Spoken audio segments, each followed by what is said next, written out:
ജനാധിപത്യ മഹിളാ അസോസിയേഷനും പാട്യം ഗോപാലൻ സ്മാരക പഠന ഗവേഷണ കേന്ദ്രവും കണ്ണൂരിൽ സംഘടിപ്പിച്ച വനിതാ പാർലമെന്റിൽ നൂറുകണക്കിന് വനിതകളാണ് പങ്കെടുത്തത്. സമൂഹത്തിന്റെ വിവിധ തുറകളിൽ പ്രാഗൽഭ്യം തെളിയിച്ചവരെ പാർലമെന്റിൽ ആദരിച്ചു.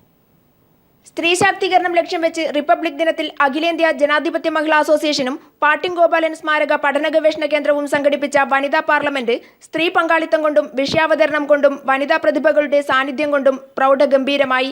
കണ്ണൂർ മുനിസിപ്പൽ സ്കൂൾ ഗ്രൗണ്ടിൽ നടന്ന വനിതാ പാർലമെന്റ് പി.കെ. ശ്രീമതി എം.പി. ഉദ്ഘാടനം ചെയ്തു. സ്ത്രീകളുടെ മുന്നേറ്റത്തെ തടയും വിധമുള്ള ശ്രമങ്ങളാണ് സർക്കാരിന്റെ ഭാഗത്തു നിന്നും ഇന്നുണ്ടാവുന്നതെന്ന് പി.കെ. ശ്രീമതി എം.പി. പറഞ്ഞു. അതാണ് കേരളം ഭരിക്കുന്ന ശ്രീ ഉമ്മൻചാണ്ടിയുടെ സർക്കാർ. സ്ത്രീകളോട് കടുത്ത അവഗണനയും അനീതിയുമാണ് ഈ ഭരിക്കുന്ന ഗവൺമെന്റ് ചെയ്തുകൊണ്ടിരിക്കുന്നത്. വിവിധ മേഖലകളിൽ പ്രാഗൽഭ്യം തെളിയിച്ചവരെ വനിതാ പാർലമെന്റിൽ ആദരിച്ചു.